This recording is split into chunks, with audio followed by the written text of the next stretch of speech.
UP में सिपाही भर्ती परीक्षा का पेपर लीक, संकट में 50 लाख युवाओं का कैरियर। फिर भी मनीष कश्यप चुप क्यों?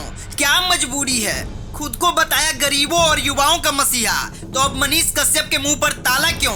क्यों नहीं छात्रों पर कर रहे हैं रिपोर्टिंग? यूपी सरकार से तीखे और कड़वे सवाल कब करेंगे मनीष कश्यप? कब दिखाएंगे गरीब छात्रों का दर्द? कब खुलेगी नींद? कब खौलेगा खून?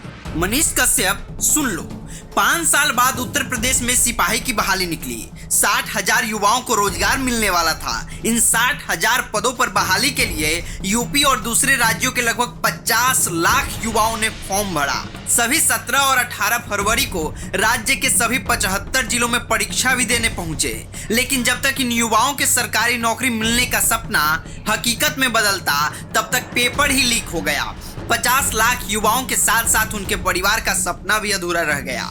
अब 6 महीने के अंदर फिर से परीक्षा लेने की बात कही जा रही है, लेकिन इन सबके बीच खुद को गरीबों, जरूरतमंदों और युवाओं का मसीहा कहने वाला पत्रकार मनीष कश्यप गायब है। लाखों बच्चों के भविष्य की चिंता उसे है ही नहीं। कोई भी छोटे से छोटा मामला होने पर वीडियो बनाने के लिए प्लेन पर सवार होकर देश के किसी भी कोने में पहुंचने वाला पत्रकार आज पड़ोसी राज्य में नहीं पहुंच पा रहा है। सड़क, पुल, नाला, बिल्डिंग में गड़बड़ी पर मजदूरों और कर्मचारियों को रेलने वाला पत्रकार पेपर लीक जैसे मसले पर एक शब्द भी नहीं बोल पा रहा है। अब कहां गई पत्रकारिता? क्यों नहीं छात्रों का दर्द दिख रहा है? क्यों नहीं बच्चों के भविष्य पर सरकार या सरकार के किसी मंत्री से सवाल पूछ पा रहा है? खुद को सन ऑफ बिहार कहने वाला पत्रकार क्यों नहीं उन गरीब छात्रों के माता पिता के आंखों के आंसू पोंछ पा रहा है जिसके बच्चे का सपना अधूरा रह गया? छोटे छोटे मसले पर गरजने, चीखने, चिल्लाने वाला पत्रकार आज क्यों खामोश है? आखिर क्या मजबूरी है? या फिर मनीष कश्यप को पता ही नहीं है कि उसके पड़ोसी राज्य में प्रदर्शन कर रहे छात्रों को पुलिस दौड़ा दौड़ा कर पीट रही है?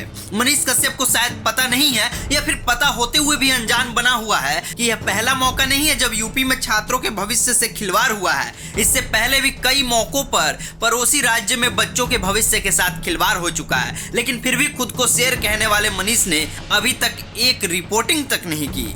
वैसे अगर अभी तक नहीं पता है तो जान लीजिए। 12 फरवरी 2024 आरओ पेपर लीक मामला।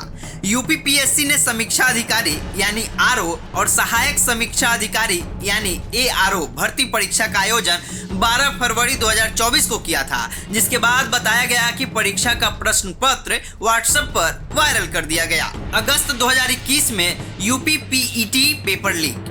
यूपी पीएससी की ओर से 24 अगस्त 2021 को आयोजित की गई प्रारंभिक पात्रता परीक्षा यानी पीईटी का प्रश्न पत्र लीक होने की खबरें सोशल मीडिया पर फैल गई थी, जिसके बाद पेपर लीक होने, परीक्षा रद्द किए जाने और फिर से परीक्षा के आयोजन की सभी खबरों को गलत और भ्रामक बताया गया। इस परीक्षा के लिए 20 लाख उम्मीदवारों ने रजिस्ट्रेशन कराया था। ट्यूबवेल ड्राइवर टेस्ट का paper leak. UP triple SC द्वारा 2 सितंबर 2018 को आयोजित ट्यूबवेल ड्राइवर जनरल सिलेक्शन परीक्षा 2016 का पेपर लीक हो गया था। इस मामले में एसटीएफ ने मेरठ से 11 आरोपियों को गिरफ्तार किया था।